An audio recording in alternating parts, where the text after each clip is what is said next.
This is Jim Fetzer, your host on The Real Deal, with my very special guest today, a distinguished scholar, a leading international Islamic philosopher and author who specializes in world politics, economy, eschatology, modern socioeconomic and political issues, and is an expert on international affairs. He is the best-selling author of Jerusalem in the Quran. His name, Imran Nazar Hossein. I am so pleased to have you here on The Real Deal today. Thank you, Jim, for your kind invitation. I'm especially interested in your reflections on what's been taking place in the Middle East that has been in part described as a Arab Spring, as popular uprisings against dictators, as in the case of Egypt. But when we turn to Libya, something completely different appears to be taking place, where NATO, which was originally created as a collective defensive alliance against the possible invasion of Europe by the then Soviet Union, has been turned into an instrument of aggression against a regime that, so far as I can tell, was extremely benevolent toward its people. Could you contrast the cases of Egypt and Libya and other aspects of what's taking place in the Middle East today? Well, as Muslims, we normally begin with a statement in Arabic, Bismillahir Rahmanir Rahim. We begin in Allah's blessed name. NATO is now showing itself to be a Zionist organization, and it is fulfilling Zionist interests, pursuing Zionist goals. That is becoming very clear now. The Arab Spring germinated from seeds that were planted long, long ago. And the best way for us to look at the subject is from a historical perspective. History is not moving randomly, aimlessly towards nowhere. History is moving towards a particular goal, and we must be able to read history and to understand the direction of movement of history and the end to which it is moving.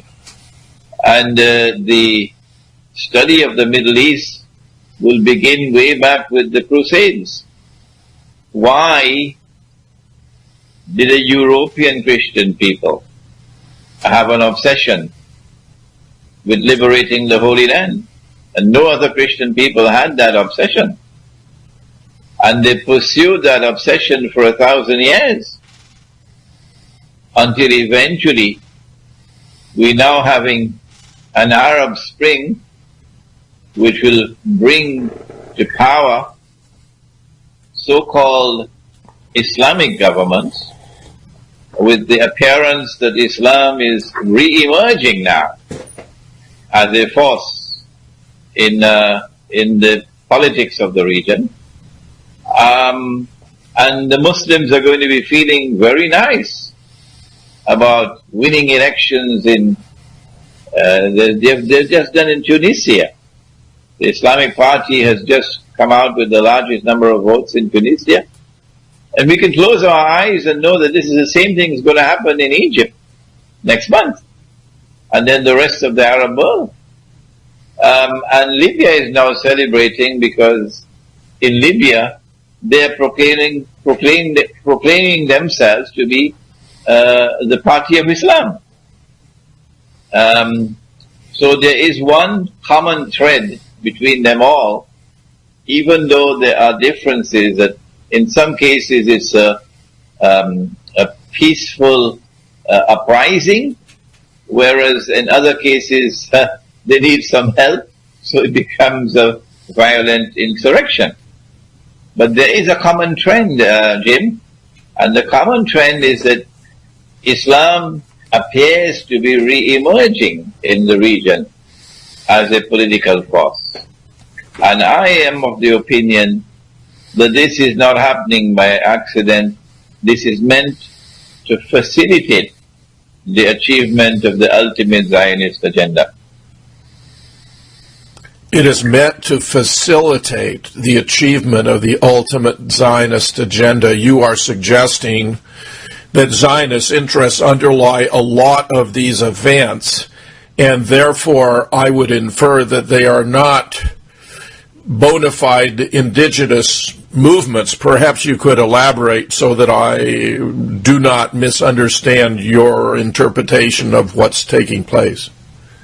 There is a combination, Jim, of internal factors and external. If you stop the rain from falling, eventually the land will become parched, and with just one little matchstick you can start a fire that will burn down thousands and thousands of acres. So what the Zionists did, using the International Monetary Fund, for example, as one of their primary instruments, is to bring about a state of collapse of the economies in these countries, and impoverishment of the people, which is not by accident, but by design. And not only do you have this economic poverty and destitution and intense suffering because you are attacked economically and through monetary policies, but in addition to that, the Zionists propped up dictators who were savage against their own people. Hosni Mubarak was viciously savage in the way he treated the Egyptian people. They hated him.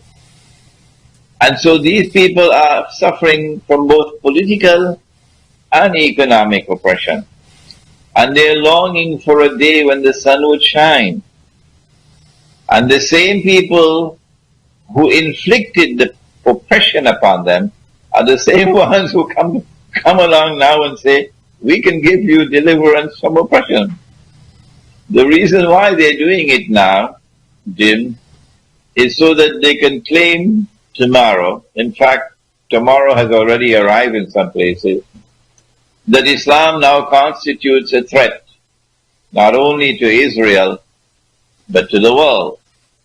And since you've had more than 10 years of intense war on Islam in the media, and the people have been fed up to their throats with how evil Islam is, when you are now able to convince mankind that Islam now poses a threat, not only to Israel, but to the peace of the world, because of the rising tide of Islam in the Middle East, it would now provide Israel and provide the Zionist NATO organization with what we may call casus bellum, a justification for launching great wars against the Arabs, which will decimate the Arabs.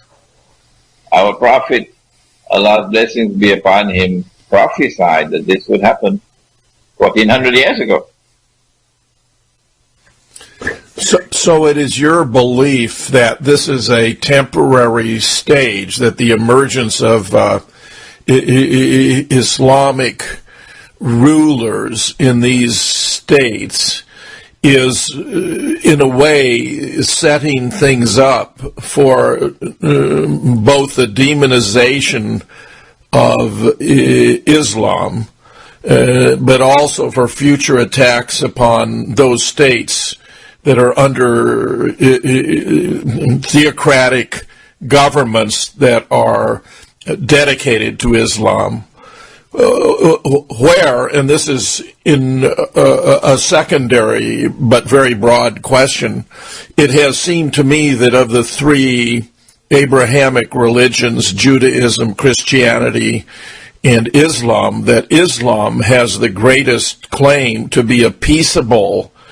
religion that has the least reason to be aggressive or to despair others who hold different beliefs, much less to take aggressive actions against other nations.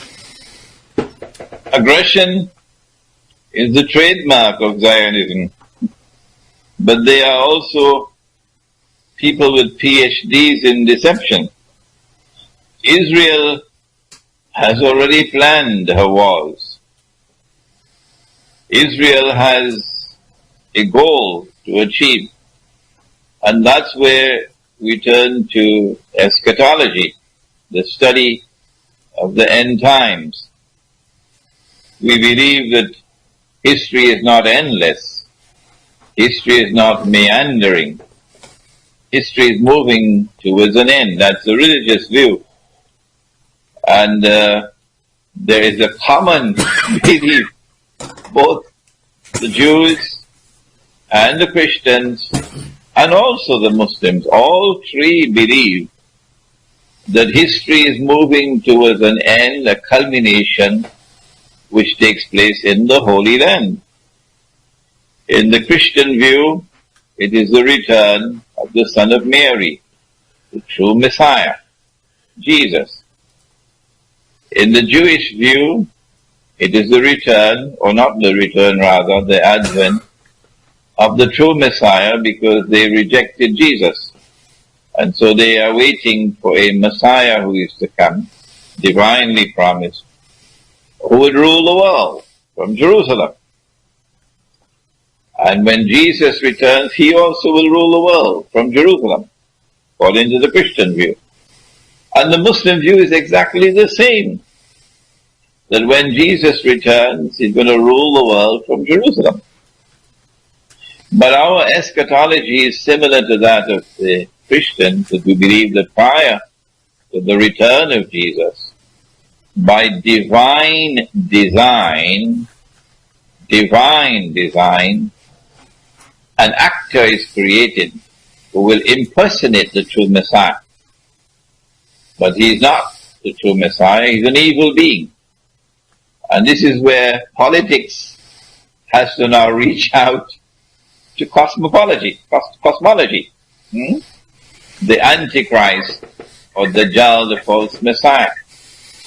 In order for him to rule the world and then declare from Jerusalem, I am the Messiah, when he would not be the Messiah, he has to do a number of things. Number one, he has to liberate the Holy Land for the Jews. He's already done that. 1917. Number two, he's got to bring the Jews back to the Holy Land to reclaim it as their own. He's already done that between 1917 and 1948. Number three, he has to restore a state of Israel in the Holy Land and get the Jews and Christians to believe that this is Holy Israel. He's already done that. Israel was created in 48. Number four, he's got to get that state of Israel to become the ruling state in the world. Israel is already ruling the world from behind the curtain. Every American politician knows that. You don't step on Israel's toes at all if you want to survive in politics. Israel controls the U.S. Congress. Ariel Sharon said that, nobody disputed it with him. In order for Israel to become the ruling state in the world, it has to replace the United States. 15 years ago, Jim, as a result of my study of Islamic eschatology, I'm not a prophet, I don't have any angel talking to me or any invisible beings talking to me, it's plain analysis. 15 years ago, as a result of my study of Islamic eschatology, I came to the conclusion that the US dollar will have to collapse. Must collapse. And when the US dollar collapses, it's going to bring down the whole American economy. And going to bring down the whole world of paper currencies.